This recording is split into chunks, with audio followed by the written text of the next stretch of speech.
Hello students, welcome to our new session. Now you are in 9th standard and that is very important year for you.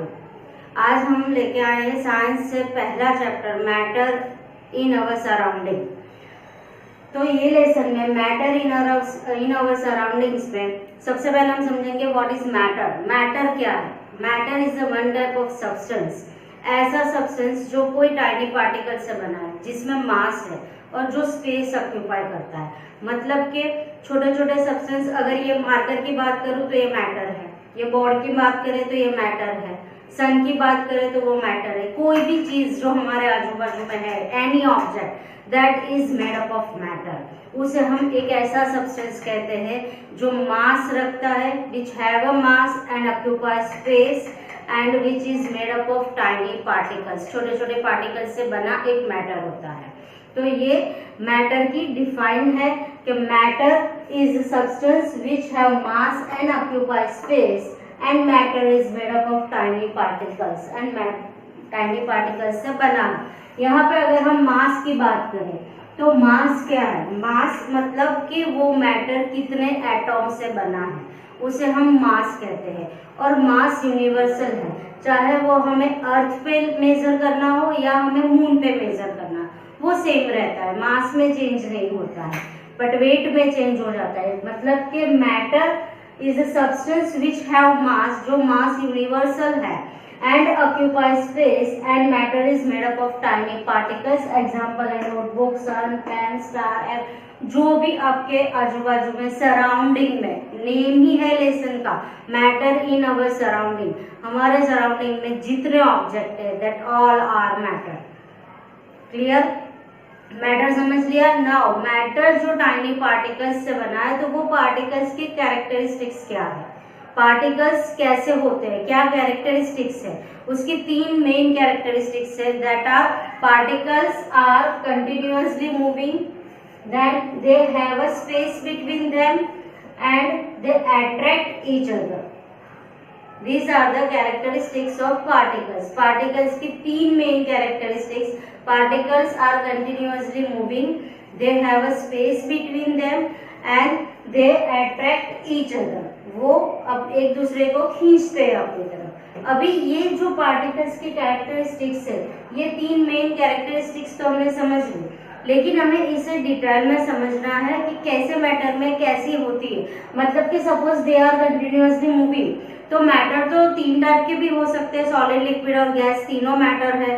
तो तीनों state में matter होती है, तो किसमें कितना ज्यादा मूविंग होता है, किसमें कम होता है, किसमें नहीं होता, ये सब हम डिटेल में समझेंगे कि कैरेक्टरिस्टिक्स ऑफ पार्टिकल क्या है, वो डिटेल करेंगे। सबसे पहले करेंगे they are continuously moving. Particles of matter are continuously moving. तो यहाँ पे कोई भी पार्टिकल, सपोज मैं एक एग्जांपल बताऊं, तो एक ग्लास में हमने वाटर ले लिया है, ग्लास में हमने वाटर ले लिया। नाउ इसे स्टेडी रखना है, बिना हिलाए डुलाए उसे स्टेडी रखो सेम पोजीशन में। और उसके बाद इसमें हम कोई भी कलर का इंक डाल देते हैं, सपोज हमने रेड इंक डाली या ब्लू इंक डाली, तो वो वाटर विदिन 2 और 3 सेकेंड्स पूरा उसका कलर चेंज हो जाएगा। अगर हमने ब्लू इंक डाली है तो वो ब्लू कलर का हो जाएगा, रेड इंक डाली है तो वो रेड कलर का हो जाएगा। तो वो कैसे हुआ, क्यों हुआ? क्योंकि वो इंक के पार्टिकल्स और वाटर के पार्टिकल्स मूविंग होने लगे। मतलब कि particles possess a kinetic energy, particles में काइनेटिक एनर्जी है, वो काइनेटिक एनर्जी पॉजेस करती। काइनेटिक एनर्जी मतलब कि मूविंग करना, पोटेंशियल मतलब कि रेस्ट पोजीशन में है, लेकिन काइनेटिक एनर्जी मींस पार्टिकल्स का मूविंग करना। तो वो पार्टिकल्स मूव कर रहे हैं, कंटिन्यूअसली मूविंग। हमारी पहली कैरेक्टरिस्टिक्स ही है कि particles of matter are continuously moving, वो मूविंग करते हैं, सो काइनेटिक एनर्जी रखते हैं। तो जैसे ही हमने इंक डाली, हमें दिख रहा है कि कलर चेंज हो गया, क्यों? Because of that particles are moving. As the temperature rise, अगर हम उसका टेम्परेचर बढ़ा रहे हैं तो पार्टिकल्स मूव फास्टर, पार्टिकल्स भी फास्टर मूव करेंगे बिकॉज काइनेटिक एनर्जी इंक्रीजेस। क्योंकि जब भी हम किसी भी ऑब्जेक्ट को हीट देते हैं तो उसके पार्टिकल्स फास्टली मूव करते हैं, क्योंकि वो काइनेटिक एनर्जी इंक्रीज कर रहे हैं। So the particles are moving faster. ये चीज है। अभी कैसे किस में कितना मूविंग होता है, मतलब सॉलिड में क्या, लिक्विड में क्या और गैस में क्या। तो movement is particles moving continuously, हमारी कैरेक्टरिस्टिक्स है उसमें कैसी मूवमेंट होती है। Movement is minimum in solid, solid में मिनिमम है क्योंकि सॉलिड का स्ट्रक्चर हमें पता है कि वो टाइटली पैक्ड पार्टिकल्स होते हैं, टाइटली पैक्ड, तो उसमें मूव करने की क्षमता बहुत ही कम है। तो minimum in solid, more in liquid as compare to solid, liquid में ज्यादा है।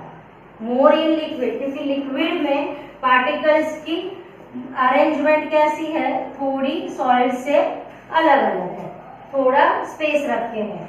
तो more in liquid as compare to solid, solid से ज्यादा है और गैस से कम। एंड मैक्सिमम इन गैसेस क्योंकि गैसेस के पार्टिकल्स बहुत ही दूर दूर होते हैं, एक दूसरे से काफी दूर फैले हुए होते हैं। तो मैक्सिमम इन गैसेस, मूवमेंट कैसी है, सॉलिड में minimum, more in liquid than solid and maximum in gases.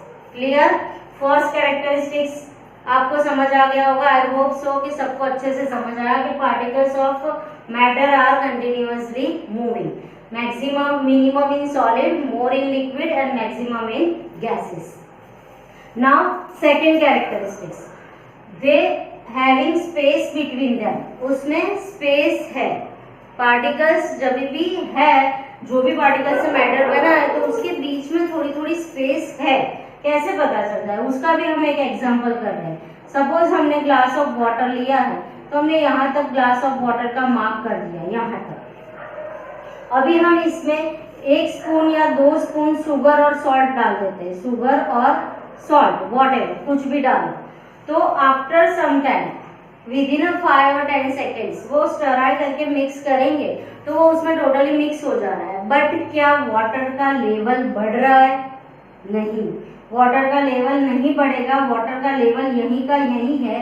इसका मतलब क्या है कि वो सॉल्ट और शुगर कहाँ मिक्स हो गए, पार्टिकल्स के बीच बीच में जहाँ भी स्पेस है वहाँ वो फिक्स हो चुके। तो particles having space between them, सभी पार्टिकल्स के बीच में स्पेस है। और यहाँ पे हमने वो एग्जांपल शुगर या सॉल्ट का सॉल्यूशन लेके कर लिया कि एक वाटर को ग्लास में भर के उसे मार्क कर दिया, आफ्टर उसमें शुगर और सॉल्ट ऐड करने के बाद वापस हमने लेवल मेजर किया, that same level is present, so particles having a space between them. Clear. यहाँ पे स्पेस बिटवीन द पार्टिकल्स, कैसी स्पेस होती है पार्टिकल्स में, तो अगेन मिनिमम इन सॉलिड, क्योंकि सॉलिड की अरेंजमेंट हमने देखी तो उसमें पार्टिकल्स की स्पेस कम होती है। अगर हम शुगर या सॉल्ट को किसी सॉलिड चीज में मिक्स कर सकते हैं? नहीं कर सकते, क्योंकि उसमें मिनिमम होता है स्पेस, बहुत ही मिनिमम, किसी भी एक्स्ट्रा चीज को ऐड करने की जगह नहीं है।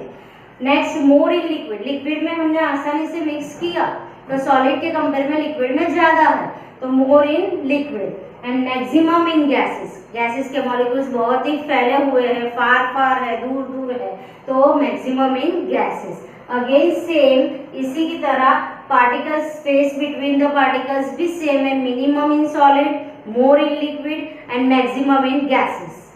क्लियर। सेकेंड कैरेक्टरिस्टिक समझ में आ गया आप सबको? फाइन।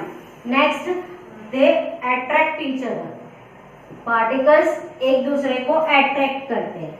कैसे अट्रैक्ट करते हैं तो वो भी हम समझ रहे हैं। एक सपोज ये मैंने एक नल बना लिया और यहाँ से नल से पानी जा रहा है।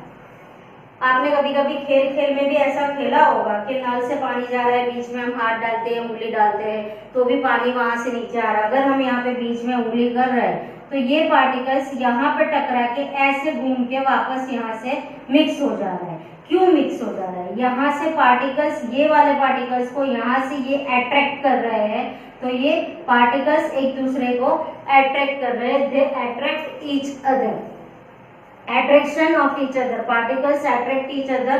कैसे? तो फोर्स ऑफ अट्रैक्शन कहाँ पे ज्यादा होगा? अभी बताओ, सबसे ज्यादा फोर्स ऑफ अट्रैक्शन किस में होगा, कौन सी मैटर में? ऑब्वियस सॉलिड में, क्योंकि सॉलिड के पार्टिकल्स टाइटली पैक्ड है तो उसमें फोर्स ऑफ अट्रैक्शन ज्यादा है। तो maximum in solids, intermediate in liquids, मतलब लिक्विड में ना तो बहुत ज्यादा ना तो बहुत कम, इंटरमीडिएट। और नेग्लिजिबल इन गैसेस, गैसेस के मॉलिक्यूल्स अगेन बहुत ही दूर दूर फैले हुए हैं, सो उसमें फोर्स ऑफ अट्रैक्शन बहुत ही कम होता है, कम मानी नेग्लिजिबल, नहीं के बराबर होता है। तो maximum in solids, intermediate in liquid and negligible in gases. Clear बच्चों, यहाँ पे हमने मैटर की डिफाइन की, व्हाट इज मैटर समझा, और कैरेक्टरिस्टिक्स ऑफ पार्टिकल्स हमने डिटेल में की तीनों। अच्छे से आप देखना और इस एनसीईआरटी से वापस एक बार ये टॉपिक पढ़ना तो अच्छे से समझ आएगा। Thank you.